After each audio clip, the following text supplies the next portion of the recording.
Hello, John. Good afternoon, Dr. Goodman. So, no matter how many years I've been listening to you and studying with you, I keep learning more about you. So I was listening to a webinar, and even though I knew something about your relationship with Paul Bragg, I knew nothing about the strychnine poisoning.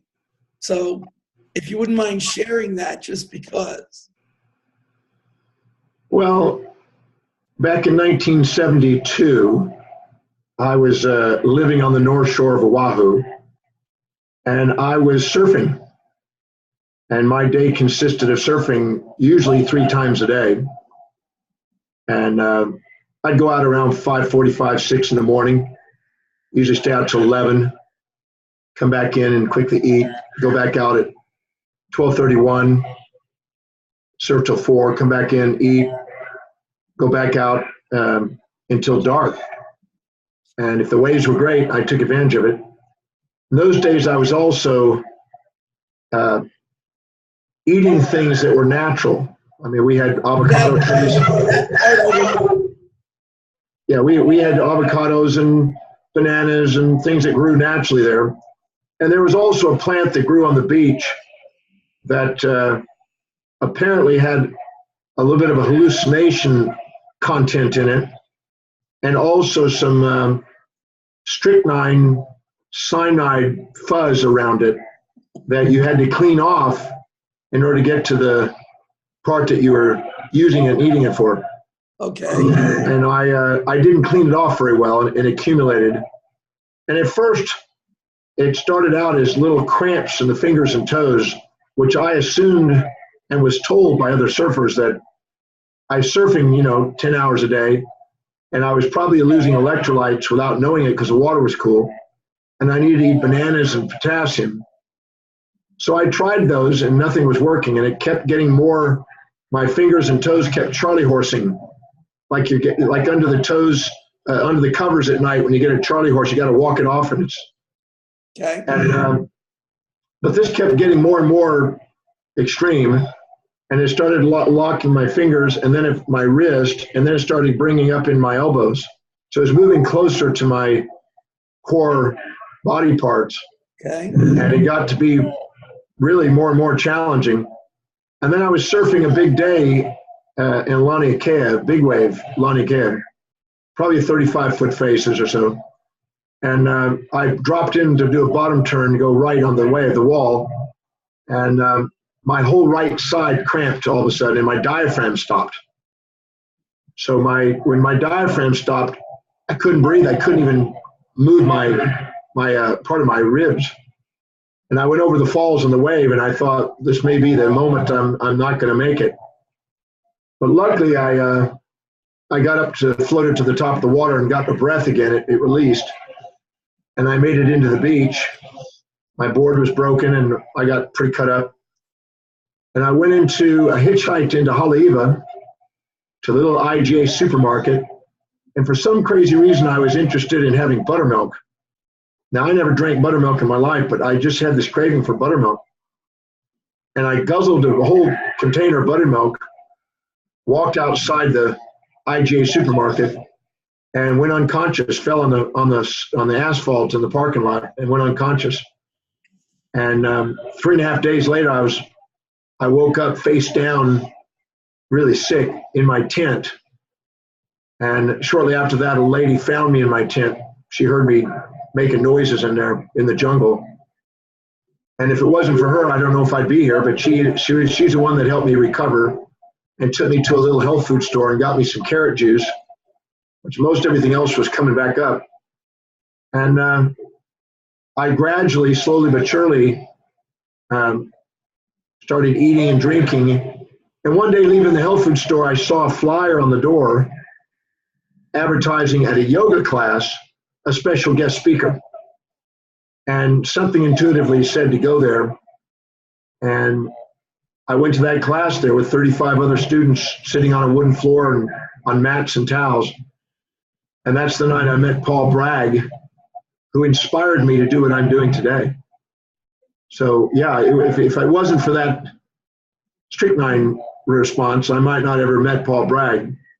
I wouldn't probably be doing what I'm doing. So that was all part of the higher order of what was going on without realizing it at that immediate time. So I have my own story. No strychnine, no Paul Bragg. I was embroiled in a divorce.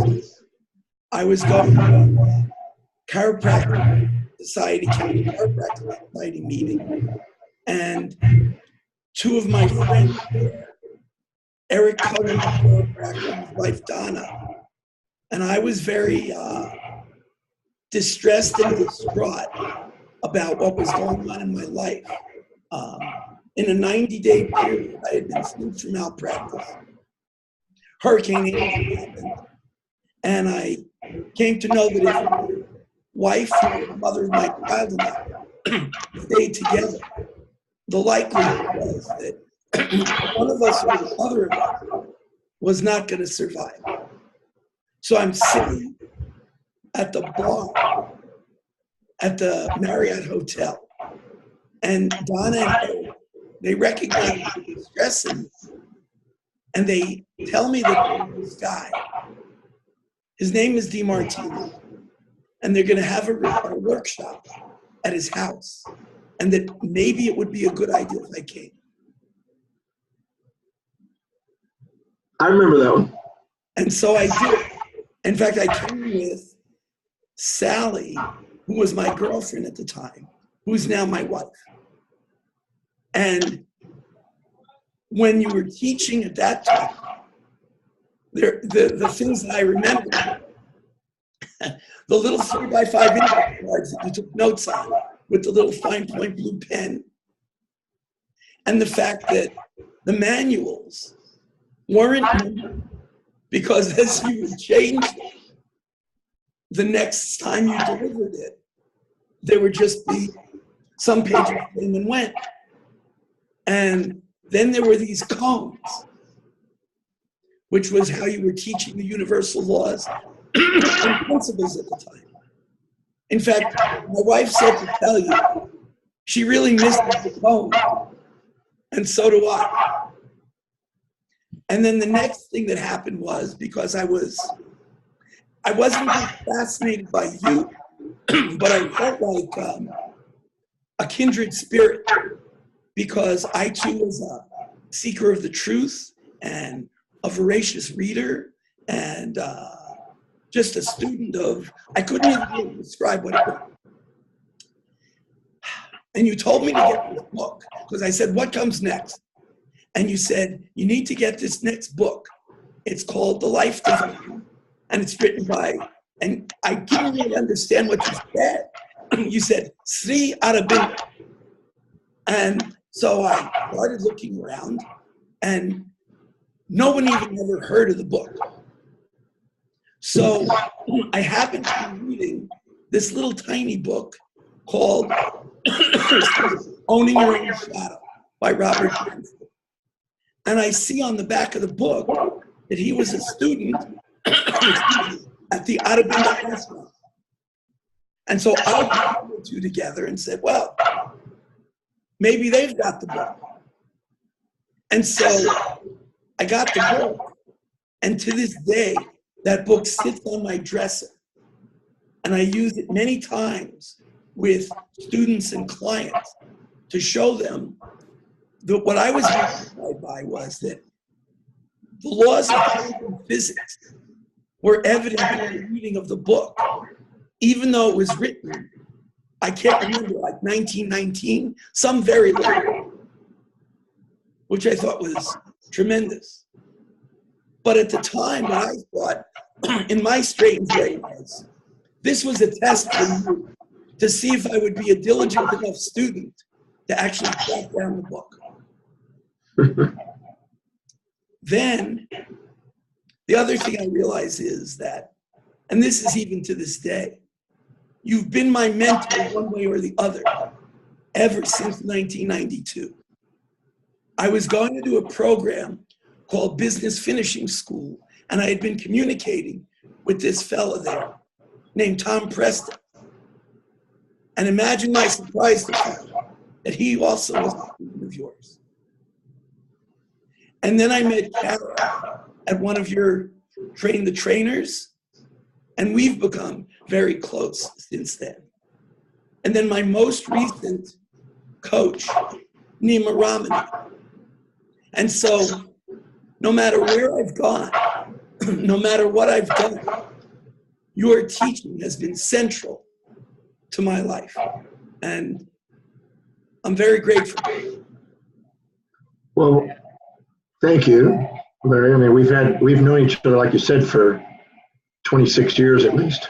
Yeah. I think in November will be 26 years. Yes. And I remember the house seminar at Dr. Cohen's house. Yeah. So I recall many of those things. Yeah. And I think there was also, it could be wrong, but I think there was also something with Larry Markson even in there somewhere. Well, actually, with Jim Parker, my wife, 2 husbands ago, was this fellow named Buddy Nadler. And I didn't know at the time because it didn't mean anything to me. But when I met Denise at your program and at an NET neuroemotional technique program, I come to find out that Denise is Beverly's daughter and Buddy is Beverly's brother. Yeah, we have this small world because Beverly was one of the first few people around 1983 that I conversed with. Yes. And she asked me to come and speak at one of her classes. Yes. So I go back there. So there's a lot of people in common. Yes. So we have overlapping inspirations. Yes. Education, love for education and learning, a love for healing, Yes. love for inspiring people, Yes. and watching lives change. Yes. So I think that's something that we can't seem to go without. It's just part of our nature. Right. And so, as I've been working on crafting the inspired title for my new program, the fellows I was working with to come up with a working name, we started having a conversation about how when I started studying with you, it was called the collapse process. And then it evolved to be the quantum collapse process. And then it evolved to become the Demartini method. And of late, the most marveling was, and shared with them, that you'd managed to turn it into a verb, to Demartini it. And so one of the marketing people who, lo and behold, works with John Preston, once again in the circle, he says to me, well, it sounds like what you really want people to have is like they're good at life. And I sat there, and this was just a few weeks ago. And I sat there and I felt as though, like I had birthed a baby. Like in that instant, I turned 63 years old on June 21st. And my ride has not been smooth. But again, I don't think anybody's is. And suddenly, there was a moment of clarity at a level that I continue to be awed by, just awed by. And so my company is called the Goodman Factor because what I learned from you and have come to believe is that there is in all of it an inner good man or woman, and he or she just needs to be brought out. And when you bring it out, you really can have your goodest life. Well, I think that there's an intrinsic yearning to do something extraordinary within each of us. I was speaking at Krugersdorp prison in South Africa about 2 weeks ago, and I had been there before and speaking. And when the newspapers found out I was going back, they had the headline say, "Demartini returns to prison," which wasn't exactly clear on what that meant. Right. But I was going back to speak there to the inmates. Now, this is the maximum security prison. These are people that have 25-year to life sentences. It's 3 stories underground. And when I ask them, no matter what you've been through, no matter what you've gone through, no matter what you're going through, how many of you want to make a difference and will make a contribution to the world? Every hand goes up immediately. So there's a natural yearning, a calling, as theologians might say, to want to do something that's contributive and something that is meaningful and inspiring that makes a difference. We are unique, and to the degree that we are authentic as a unique individual, we make the greatest difference. When we subordinate to the herd around us and minimize our uniqueness within and dilute it by the multitude instead of the inner solitude, we hold ourselves back from the natural, expansive magnificence, and we drain ourselves into insignificance. So the bigness of the fellow within, or the female within, that BJ talked about is real. Yes. And giving ourselves permission to shine and not shrink, and radiate, not gravitate, and serve and deserve, is the expression of what our true potential is. We're here to actualize the potential that we are innately born with. And learning the principles and methods that stand the test of time to assist that is the gifts that hopefully that we provide as we pass the torch to the next generation. Yes. And they have inside them exactly what's needed for the next step. So I agree. That's the most fulfilling thing that we, as researchers and teachers, I feel have the blessing to do. I agree. And the other thing that I'm aware of, actually, it was my wife who suggested that I remember this and share it with you, which is that even though right now I'm having difficulty talking, when I did the 3 days of wisdom with you, people who knew that I was going were both curious and doubtful that I could go 3 days without speaking. And they were even more shocked when, remember the kitty? And every time someone spoke, they put money in the kitty. I got to take home the money because I'm a very task and goal-oriented guy.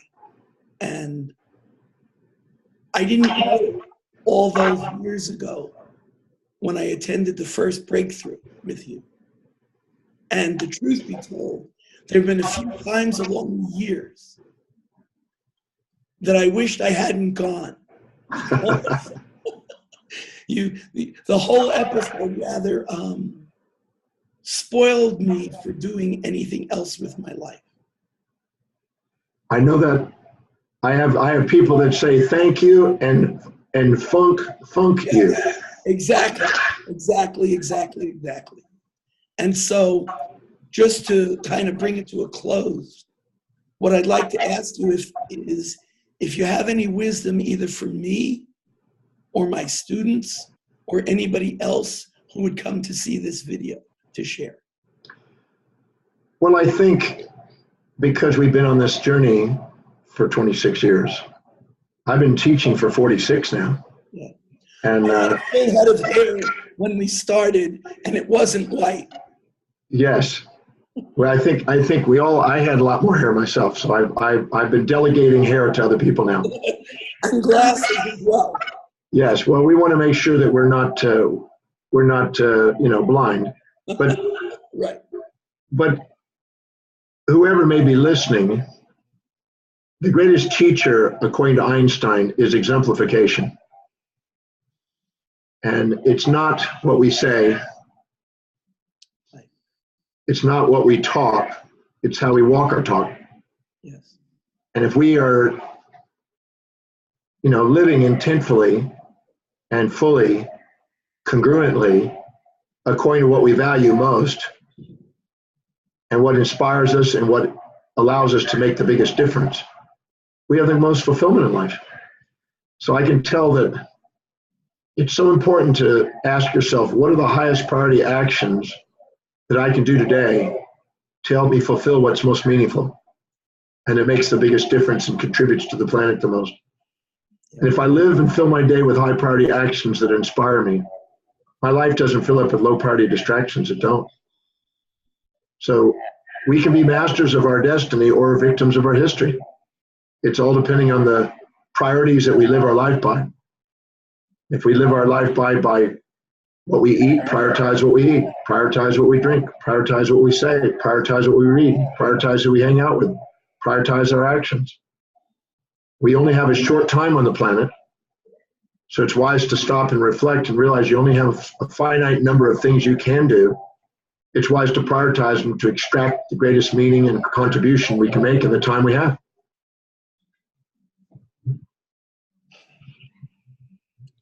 You've given both the most pain from time to time and the most pleasure. And since this baby has been birthed, I'm experiencing a joy and a challenge and pains and pleasures, the likes of which I really haven't felt since I started practice 38 years ago. And so I thank you for that. And I thank you for spending the time with me and for continuing to be a role model and a teacher and an inspiration. Well, thank you, Dr. Goodman, Larry, because we're on the same journey. And thank you for sent me many pieces of research that I've also appreciated. And so we're helping each other along our journey. So thank you for being kindred along that journey. Thank you.